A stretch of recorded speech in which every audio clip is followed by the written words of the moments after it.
आपण कंबाईन पूर्व आणि मुख्यच्या सिलेबसची चर्चा करतोय। 4 व्हिडिओजच्या सीरीज मधला हा चौथा आणि शेवटचा व्हिडिओ। वृद्धी आणि विकास हे मुख्य परीक्षेच्या अभ्यासक्रमामध्ये दिलेले नवीन आपल्याला शब्द। राज्यसेवा मुख्य पेपर 4 ला हे शब्द होते, ते जसेच्या तसे आता कंबाईन मुख्यला आलेले आहेत। वाढ आणि विकासात काय फरक आहे हे समजून घेताना एका चित्राची परत मदत घेऊया। आपली अर्थव्यवस्थेमध्ये विशिष्ट इनपुट आपण जर दिले आणि त्याला उद्योग, कृषी, सेवा, निर्यात, बाजारांचा विकास यांची जर जोड दिली तर अर्थव्यवस्थेतनं आपल्याला उत्पन्न प्राप्त होतं, ज्याला जीडीपी असं म्हटलं जातं, ग्रॉस डोमेस्टिक प्रोडक्ट। आपण जर हे उत्पन्न मोजत असू तर आपली आर्थिक वाढ होते हे आपल्याला समजतं। पण ही कोंबडी अंड देते, पण या कोंबडीची वरची पिसं निघून गेलेली आहेत, म्हणजे विकास झालेला आहे का असा प्रश्न विचारला तर विकास झालेला नाही, फक्त वाढ झालेली आहे। वाढ आणि विकास म्हणजे काय, त्याच्यातले फरक। वाढ आणि विकासाचे विविध सिद्धांत विविध अर्थतज्ञांनी मांडलेले आहेत, त्या सिद्धांतांवर आपल्याला काही प्रश्न विचारले जातात। उदाहरणार्थ एक सिद्धांत आहे ट्रिकल डाऊन सिद्धांत, ट्रिकल डाऊन थेरी किंवा ट्रिकल डाऊन इकॉनॉमिक्स। काय होतं की आर्थिक वाढ होते अर्थव्यवस्थेची आणि ही वाढ खालच्या स्तरापर्यंत टप्प्याटप्प्याने पाझरत जाते, ज्याला आपण आर्थिक विकास असं म्हणतो। म्हणजे अर्थव्यवस्थेमध्ये विशिष्ट घटक, विविध क्षेत्र किंवा विशिष्ट व्यक्ती श्रीमंत होतात आणि ती श्रीमंती त्यांच्याकडनं नंतर खालच्या स्तरापर्यंत पाझरत जाते, याला ट्रिकल डाऊन इकॉनॉमिक्स असं म्हटलं जातं। पण प्रत्यक्षात असं काही होत नाही, श्रीमंत हे अधिक श्रीमंत होत जातात आणि वाढीचं विकासात रूपांतर न झाल्यामुळे खालच्या स्तरापर्यंत हा विकास काही पाझरत नाही। त्यामुळे थेअरीमध्ये किंवा आपल्याला सांगितलं जातं ट्रिकल डाऊन इकॉनॉमिक्स, पण प्रत्यक्षामध्ये असं काही आपल्याला जाणवत नाही।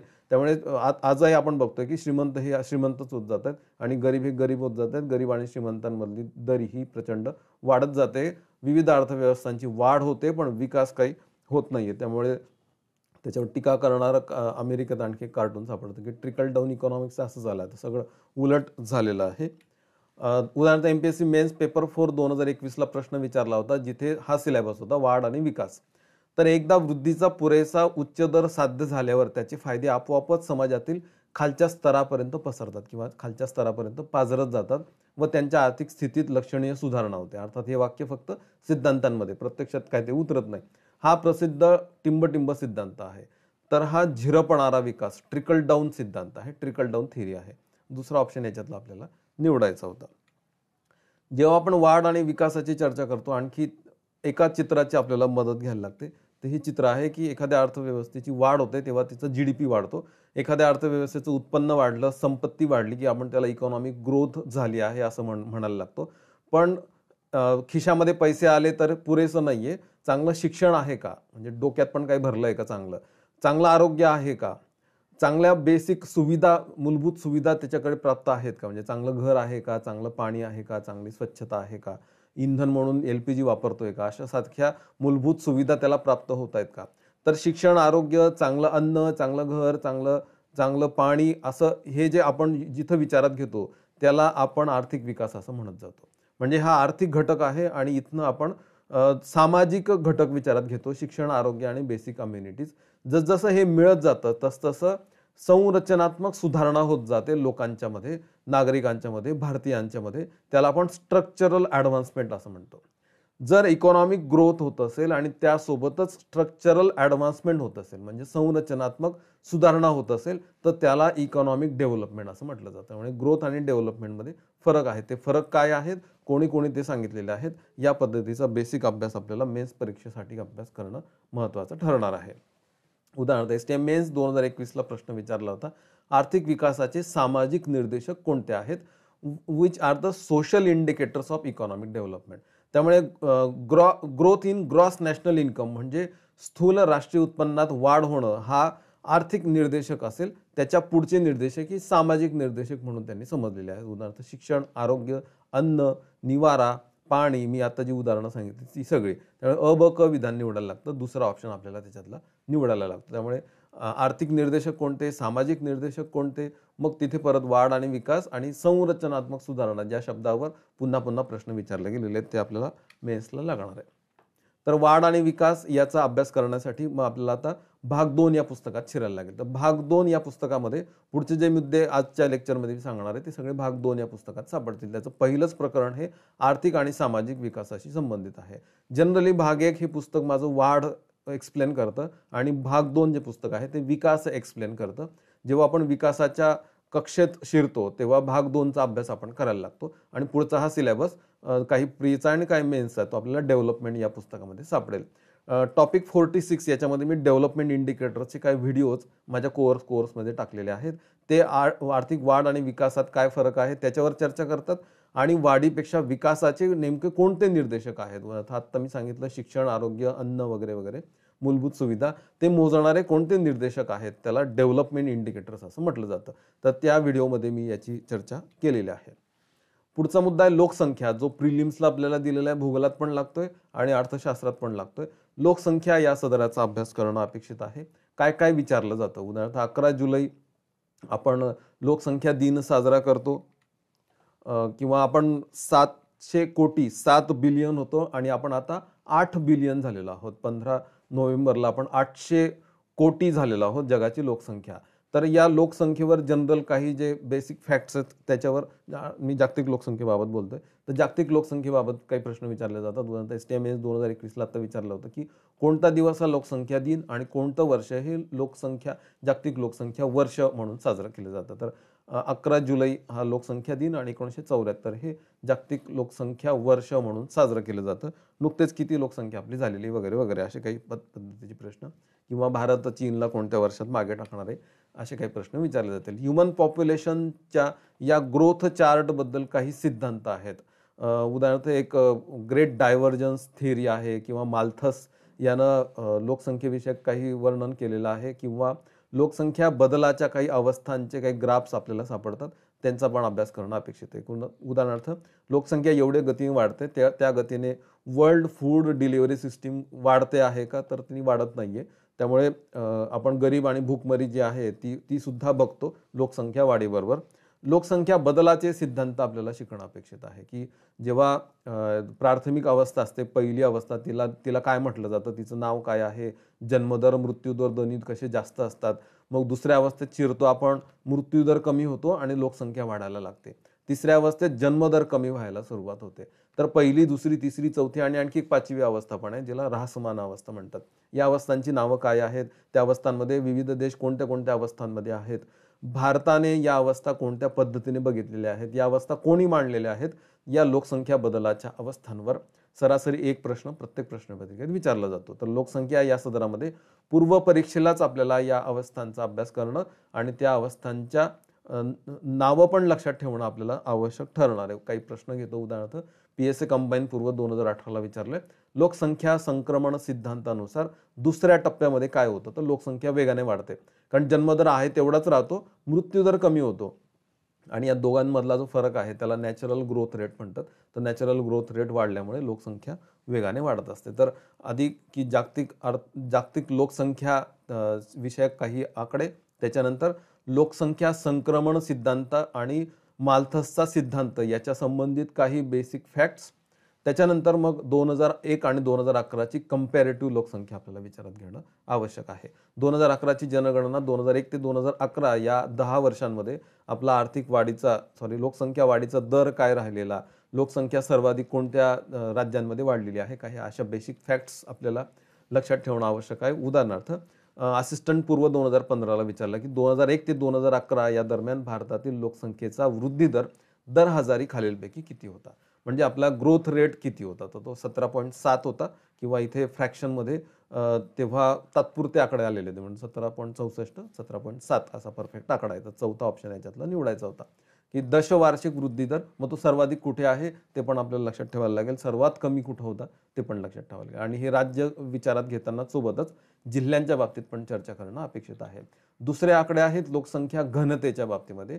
1 किलोमीटर स्क्वेअर एरियामध्ये किती लोक राहतात आणि घनता हा आयोगाचा अलीकडे आवडता मुद्दा बनलेला आहे. त्याच्यावर सरासरी प्रत्येक प्रश्नपत्रिक एक कुठे कुठे तर 2 पण आपल्याला प्रश्न सापडतात. उदाहरणार्थ PSA कंबाईन पूर्व 2021ला प्रश्न विचारलाय, 2011च्या जनगणनेनुसार देशातील लोकसंख्येची घनता किती होती, तर 382 आपली लोकसंख्या घनता झालेली होती. त्याच्यानंतर लिंग गुणोत्तर सर्वसाधारण आणि लिंग गुणोत्तर 0 ते 6 वर्ष वयोगटातलं. तर याच्या संबंधित राज्यांमधले तफावत, त्याची तुलना आणि आपल्या राज्यात सुद्धा जिल्ह्यांमध्ये जी काही तफावत आहे, तुलना आहे, ती पण विचारात घेणं अत्यंत आवश्यक आहे. याच्यावर सुद्धा घनते पाठोपाठ लोकसंख्या लिंग गुणोत्तरावर आपल्याला प्रश्न विचारलेले दिसतात. उदाहरणार्थ एसटीए पूर्व 2016ला विचारले. 2011च्या जनगणनेनुसार केरळ राज्यामध्ये 1000 पुरुषांमागे स्त्रियांची संख्या किती आहे? 1084. केरळ सर्वाधिक महिलांची संख्या किंवा लिंग गुणोत्तर समाधानकारक दिसतं, पण मग तिथे सुद्धा बाललिंग गुणोत्तर आपल्याला चांगला आकडा दिसत नाही. ग्रुप सी कंबाईन पूर्व 2021, आता त्याला कंबाईन म्हणायला लागेल नंतर. जनगणना 2011 प्रमाणे महाराष्ट्रातील 0 ते 6 वर्षे वयोगटातील लोकसंख्येचे लिंग गुणोत्तर किती आहे? 894 होतं. म्हणजे आपल्याला लिंग गुणोत्तर दोन्ही पद्धतीचे लक्षात घ्यायला लागतील. हे प्रश्न परत परत रिपीट होत आहेत. त्याच्यानंतर साक्षरता दर, तुम्हाला रीडिंग, रायटिंग आणि स्पेलिंग येतायत का? साक्षरतेबाबतची काय व्याख्या आपण केलेली आहे? कोणता वयोगट आपण साक्षरतेमध्ये घेतो? साक्षरतेचे काही राज्यांचे आणि जिल्ह्यांचे आकडे आपल्याला लक्षात ठेवायला लागते. उदाहरणार्थ एसटीएमएस 2014ला विचारले. 2011 मध्ये साक्षरता दर संदर्भात खालील राज्यांची घटत्या क्रमाने मांडणी करायची आहे. हिमाचल प्रदेश, त्याच्यानंतर महाराष्ट्र आणि त्याच्यानंतर पश्चिम बंगाल असं त्याचं उत्तर होतं. त्याच्यानंतर लोकसंख्येची घनता आपल्या राज्यामध्ये, ठीक आहे, मी घनतावर पण सांगितलं, परत इथे सांगतोय. लोकसंख्या घनता आधारित एक मॅप पण आपल्याला सापडतो की लोकसंख्या घनता सर्वाधिक कुठे सापडते, त्यानुसार हाईट्स दाखवलेल्या आहेत इथे, ठीक आहे. आणि इकडे आपल्याला विरळ होताना दिसते. उदाहरणार्थ PSA कंबाईन पूर्व 2020ला विचारले की 2011च्या जनगणनेनुसार गडचिरोली जिल्ह्याची लोकसंख्येची घनता काय आहे? तर 74, फक्त 1 किलोमीटर स्क्वेअरमध्ये फक्त 74 लोक तिथे राहत होते. तर जनसांख्यिकी हे प्रकरण भाग 2 मध्ये मी दिलेलं दुसरं प्रकरण आहे. त्याच्यामध्ये मी हे सर्व सिद्धांत, लोकसंख्या बदलाच्या अवस्था भारतामध्ये कशा झालेल्या आहेत, सर्व या मी लोकसंख्या वृद्धी दरापासून लोकसंख्या घनतेपर्यंतचे सगळे आकडे दिलेले आहेतच. त्याचे तुलनात्मक तक्ते आणि ग्राफ पण दिलेले आहेत. आणि सर्वात महत्त्वाचं म्हणजे एक आणखी मुद्दा माझा सांगायचा राहिला, लोकसंख्या धोरण आणि पॉप्युलेशन पॉलिसी. 2000ची लोकसंख्या धोरण आहे, तर त्याच्यावर कंपल्सरी प्रश्न विचारले जातात. तर ते लोकसंख्या धोरण पण अत्यंत महत्त्वाचं ठरेल. या संबंधित एक व्हिडिओ मी ऑलरेडी बार्टीच्या यूट्यूब चॅनलवर अपलोड केलेला आहे, तो जरूर बघावा. सिलेबसमध्ये पुढचा मुद्दा आहे विकास विषयक अर्थशास्त्र, डेव्हलपमेंट इकॉनॉमिक्स. या हेडिंगखाली आपल्याला काय काय अभ्यास करणं अपेक्षित आहे? तर विविध डेव्हलपमेंट इंडिकेटर्स, उदाहरणार्थ ह्युमन डेव्हलपमेंट इंडेक्स. डेव्हलपमेंटचे आपण 2 आयाम अलीकडे स्वीकारलेले होते. एक आहे समावेशक विकास आणि दुसरा आहे शाश्वत विकास. जेव्हा आपण समावेशक विकास म्हणतो तेव्हा आपल्याला 11व्या पंचवार्षिक योजनेचा अभ्यास करायला लागतो. जेव्हा आपण शाश्वत विकास म्हणतो तेव्हा आपल्याला 12व्या पंचवार्षिक योजनेचा अभ्यास करायला लागतो. जेव्हा आपण समावेशक विकास म्हणतो तेव्हा समावेशक विकासाचे, समावेशनाचे एक 5 प्रकार पडतात. त्या 5 प्रकारांची चर्चा करणं अपेक्षित आहे. आणि जेव्हा या प्रकारांची आपण चर्चा करायला सुरुवात करतो तेव्हा आपल्याला त्याच्यात नरेगा योजनेपासून उज्ज्वला योजना अशा विविध योजनांची यादी सापडते. या विविध योजना त्या कधी सुरू झालेल्या आहेत, त्यांचं उद्दिष्ट काय आहे आणि त्यांचं टार्गेट ग्रुप काय आहेत, पुन्हा त्याची एक यादी बनवणं अपेक्षित आहे. आणि जरी इथे मुख्य परीक्षेच्या अभ्यासक्रमामध्ये तो शब्द दिलाय आणि पूर्व परीक्षेच्या अभ्यासक्रमामध्ये तो शब्द दिलेला नसला तरी पण तुम्ही पूर्व परीक्षेच्या कंबाईनच्या आणि ग्रुप सीच्या जर प्रश्नपत्रिका शोधल्या तर त्याच्यावर योजनांवर नेहमीच प्रश्न विचारले जातात. त्यातल्या एक 3-4 ठळक योजना आणखी त्याच्यावर तर प्रश्नच विचारले जातात. त्यामुळे हा जरी मुख्यला दिलेला मुद्दा असला तरी 1-2 रीडिंग त्याचे आत्ताच केले गेले पाहिजे, जेणेकरून पूर्व परीक्षेला योजनांवर काही प्रश्न विचारला तर आपल्याला त्याची उत्तरं देता येतील. काय कोणत्या पद्धतीचे प्रश्न विचारले जातात आपण एक आढावा घेण्याचा प्रयत्न करू.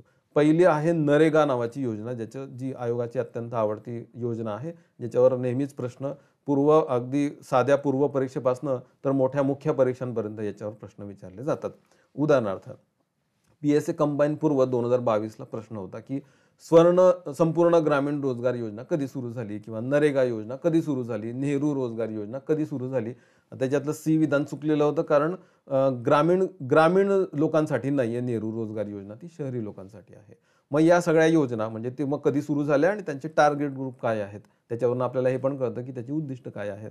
मग या योजनांची यादी करून ठेवली आणि नरेगासारख्या योजनांची व्यवस्थित आपण नोंद करून त्याचे नोट्स काढून ठेवला तर आपल्याला त्या प्रश्नांची उत्तरं देता येतात. त्यामुळे मी काही ज्या 4-5 योजनांची तुम्हाला नावं सांगणार आहे, योजना तर एक 40-50 महत्त्वाच्या योजना आहेत, त्याच्यावर प्रश्न विचारले जातात. पण आता तूर्त तरी तुम्ही 4-5 योजनांपासून सुरुवात करू शकता. तर पहिली नरेगा योजना आहे. ASO मेन्स 2020ला प्रश्न विचारलेला होता. आता मेन्सला हा सिलेबस असल्यामुळे मेन्सला आपल्याला हा प्रश्न विचारला जाईल की दारिद्र्य निर्मूलनाशी कोणते कार्यक्रम निगडित आहेत. तर IRDP जे 1986 मध्ये सुरू झाली होती आणि इंदिरा आवास योजना ज्याच्यामध्ये ग्रामीण बेघरांना घरं बांधून दिली जात होती. तर दारिद्र्य निर्मूलनाशी निगडित योजना आहेत. त्याच्यामधला A आणि B पहिला ऑप्शन आपल्याला निवडणं अपेक्षित आहे. तर दारिद्र्य निर्मूलनाच्या योजना आणि त्याच्यात सगळ्यात महत्त्वाची योजना नरेगा योजना. दुसरा ग्रुप आहे शिक्षणाची योजना. मग आपण शिक्षणासाठी सर्व शिक्षा अभियान जे काही अभियान सुरू केलेले आहे ती अत्यंत महत्त्वाची योजना. आत्ता अलीकडे आपण नॅशनल एज्युकेशन पॉलिसी जाहीर केलेली आहे. तर याच्यावर पण आता प्रश्न विचारला जाईल. तर एक बेसिक माहिती तुम्हाला गोळा करून ठेवणं आवश्यक आहे, जी प्रीला आणि मेन्सला आपल्याला लागणार आहे. उदाहरणार्थ फॉरेस्ट मेन्स 2021ला प्रश्न विचारला गेलेला होता सर्व शिक्षा अभियानावर, की नोव्हेंबर 2000 मध्ये सुरू झालेले सर्व शिक्षा अभियान या अभियानाचं उद्दिष्ट काय होतं. तर improve performance of school system, शालेय शिक्षण व्यवस्थेमध्ये सुधारणा करणं, प्राथमिक शिक्षणाचा दर्जा उंचावणं, imparting quality in elementary education. शाळा आवारात मध्यान्ह भोजन पुरवणं हा सर्व शिक्षा अभियानाचा जरी भाग असला तरी तो वेगळ्या योजनेमध्ये येतो, मिड डे मील स्कीममध्ये. त्यामुळे A आणि B याच्यातले दुसरा ऑप्शन निवडायचा होता. A आणि B त्याच्यामधले बरोबर होते. तर सर्व शिक्षा अभियानासारख्या शिक्षणाच्या काही योजना किंवा शिक्षणाच्यासाठी अलीकडे काही पोर्टल्स आणि काही योजना सुरू करण्यात आलेल्या आहेत. उदाहरणार्थ STI मेन्स 2020ला आता निष्ठा, दीक्षा आणि ध्रुव अशा संबंधित काही जे नवीन पोर्टल्स आहेत आणि नवीन ॲप्स आहेत त्याच्या संदर्भात माहिती विचारली जाते. राज्यसेवा मुख्य पेपर 4ला तर विचारली जात होती. तर चालू घडामोडीच्या अँगलने एवढी माहिती आपल्याला थोडंसं गोळा करणं अपेक्षित आहे. भाग 2 मध्ये मी याच्या संबंधित आणि आर्थिक पाहणी अहवालात पण जे काही माहिती दिलेली आहे आणि कोविड काळामध्ये आपण नवीन काही चॅनल्स पण सुरू केलेली होती शिक्षणाची, तर त्याच्या संबंधित एक यादीच मी पुस्तकामध्ये ऑलरेडी दिलेली आहे. आरोग्याच्या योजना उदाहरणार्थ इथे दाखवलेल्या आशा स्वयंसेविका घरी जाते आणि त्या मातेला सल्ला आणि समुपदेशन करते. तिच्या जोडीला ANM पण आहे. आशा स्वयंसेविका ज्या योजनेचा भाग आहे ती आहे राष्ट्रीय आरोग्य अभियान. जसं शिक्षणामध्ये मी आत्ता सांगितलं सर्व शिक्षा अभियान, तसं इथे आपल्याला राष्ट्रीय आरोग्य अभियान आणि त्याच्या अंतर्गत येणाऱ्या विविध योजनांचा एक बेसिक माहिती असणं आपल्याला आवश्यक आहे. उदाहरणार्थ त्याच्या अंतर्गत एक जननी सुरक्षा योजना ज्याच्यावर प्रश्न विचारला गेला होता. मातृवंदना योजना ज्याच्यावर आयोगाने कंबाईनला प्रश्न विचारलेला आहे. आयुष्मान भारत ही नवीन योजना, त्याची पण माहिती गोळा करणं अपेक्षित आहे. त्याच्यावर पण प्रश्न विचारला आहे. खूप नाही ते योजना, एक ठराविक योजना आणि जर व्यवस्थित त्यांचा लक्ष गट जर तुम्हाला लक्षात आला तर पाठ पण करायची गरज पडत नाही. तर या संबंधित आरोग्य अभियानाचे काही माहिती गोळा करणं अपेक्षित आहे. उदाहरणार्थ एक प्रश्न सांगतो तुम्हाला. PSA कंबाईन पूर्व 2019ला विचारला गेलेला होता की जननी सुरक्षा योजना ही 100% केंद्राने प्रायोजित केलेली योजना आहे आणि त्यानुसार रोख मदत कधी दिली जाते. तर बाळंतपण आणि बाळंतपण नंतरची दक्षता याच्यासोबत ती दिली जाते. जननी सुरक्षा योजना त्याच्यात काय मदत दिली जाते, कशी दिली जाते आणि ती देण्याचा उद्देश काय आहे, तिचा आणि राष्ट्रीय लोकसंख्या धोरण 2000चा काय संबंध आहे, अशा बेसिक आपल्याला कन्सेप्ट्स माहीत असणं आवश्यक आहे.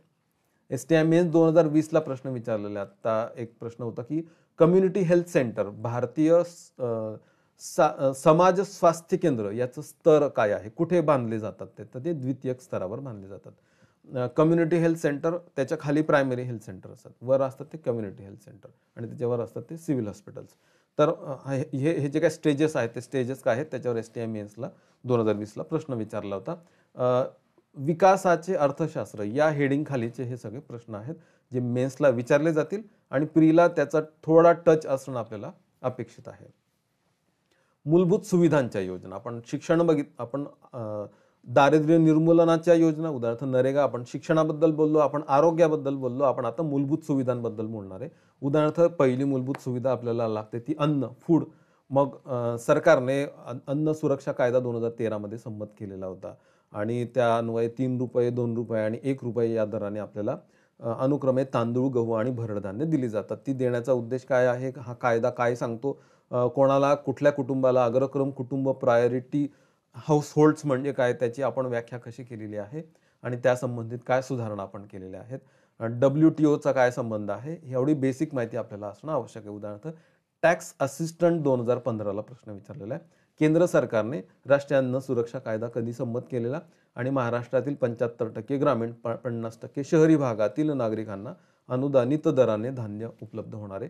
तर याचं नेमकं बायफर्केशन काय आहे याच्या संबंधित प्रश्न विचारलेला आहे. किंवा STI मेन्स 2020ला प्रश्न विचारला की सार्वजनिक वितरण व्यवस्था ती सशक्त करणं किंवा त्याचे उद्दिष्ट निश्चित करणं, पोषण करणं किंवा अधिकाधिक उत्पादन वाढवणं जेणेकरून आपल्याच लोकांना तेवढं पुरून उरेल आणि किमान आधारभूत किमती निश्चित करणं वगैरे वगैरे. मी आता जे सांगितलं की WTOशी हा प्रश्न कसा संबंधित आहे एवढी बेसिक माहिती असणं आपल्याला आवश्यक आहे.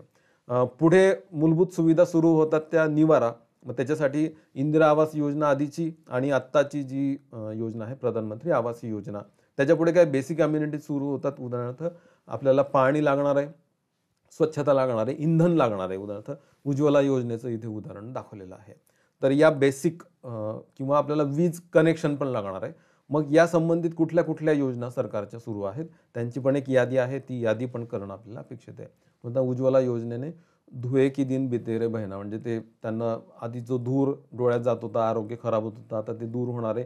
एकीकडे लाकडं जाळली जात होती, तिथे वनांचं संरक्षण पण होणार आहे. उज्ज्वला योजना कशासाठी सुरू झालेली आहे, तिचा उद्देश काय आहे, तिच्यामध्ये काय काय फॅक्ट्स आपल्याला सापडतात, किती कुटुंबांना तिचा लाभ आपल्याला देणं अपेक्षित आहे, या संबंधित माहिती आपल्याला गोळा करणं अपेक्षित आहे. आता ग्रुप सी प्री 2021ला प्रश्न विचारला होता की कोणत्या योजनेद्वारे गरीब महिलांना मोफत गॅस कनेक्शन दिले जाते. खूप सोपा प्रश्न होता, कॉम्प्लिकेटेड पण प्रश्न विचारले गेलेले आहेत. उदाहरणार्थ PSA कंबाईन पूर्व 2018ला बघा, आता पूर्वला विचारलं गेलं.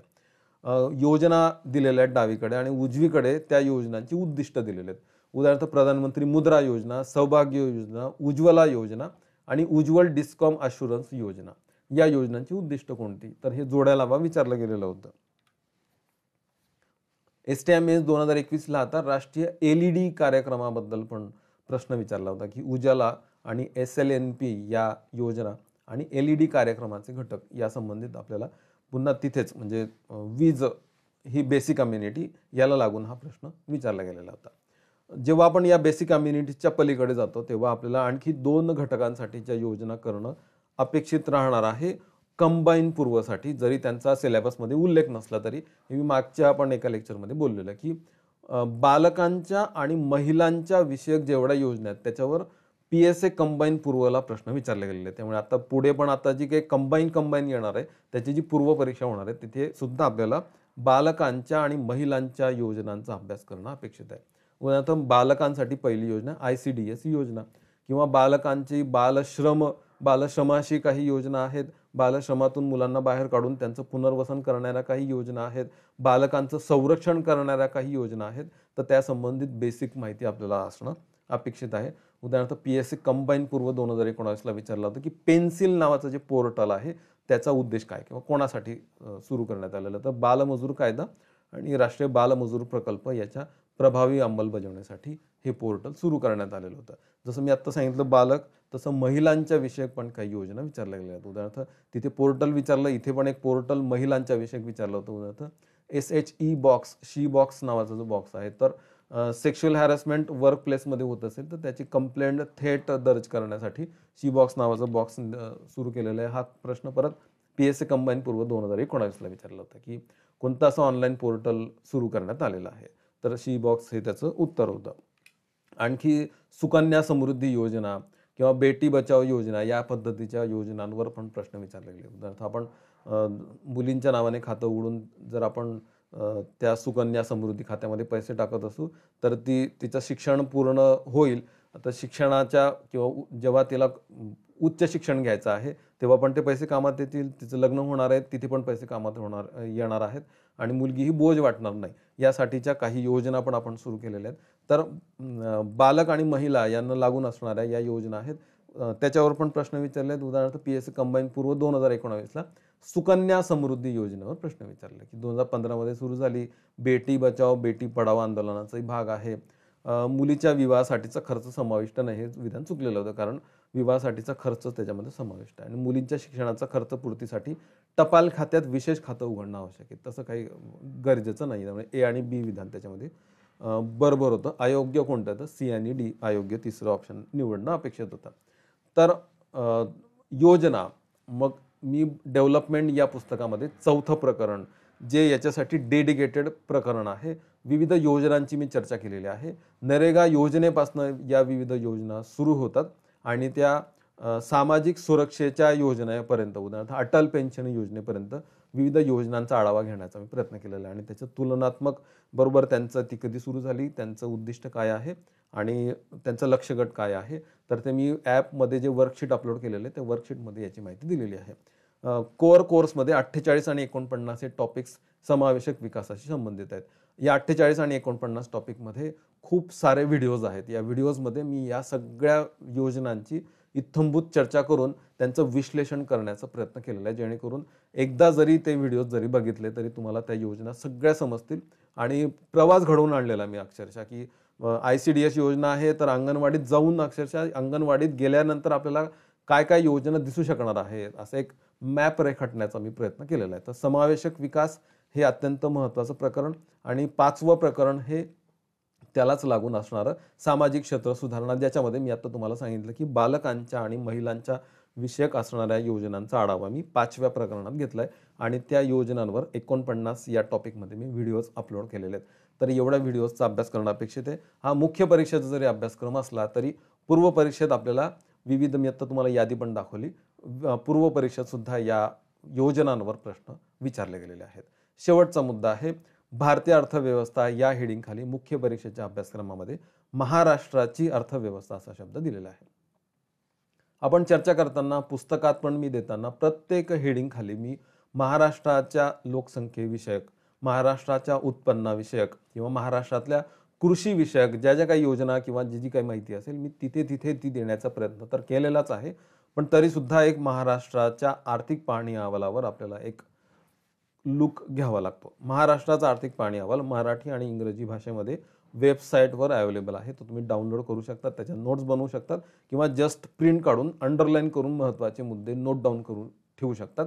त्याच्यावर रँडमली काही प्रश्न विचारले जातात, जे अर्थशास्त्र या हेडिंगखाली पण विचारले जातात, चालू घडामोडी या हेडिंगखाली पण विचारले जातात आणि भूगोल या हेडिंगखाली पण विचारले जातात. हा आपल्या विषयाचा, आपल्या या परीक्षांचा अविभाज्य घटक आहे.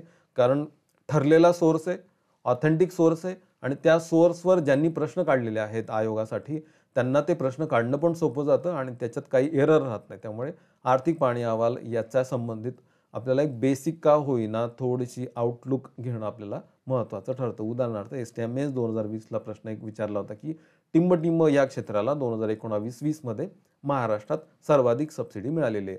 तर महाराष्ट्र राज्य वीज वितरण कंपनीला मिळालेली आहे. आता या प्रश्नाचं उत्तर कुठेच सापडणार नाही, ते फक्त आर्थिक पाहणी अहवालामध्ये सापडेल. बरं ते वाचताना कदाचित सुटण्याची पण आपली शक्यता आहे. त्यामुळे कुठे अंडरलाईन करायची, कुठले मुद्दे वाचायचे हे अनुभवाने कळत जातं की नेमकं कुठे अंडरलाईन करायचे. परम्युटेशन कॉम्बिनेशनने जर 3 प्रश्न आर्थिक पाहणी अहवालावर विचारले गेले तर किमान 2 प्रश्न तरी आपल्याला आले पाहिजेत की जे आपण एकदा तरी कुठेतरी वाचलेले आहेत, कुठेतरी क्लिक होणारे आहेत. तर पहिला ऑप्शन याच्यातला निवडायचा होता.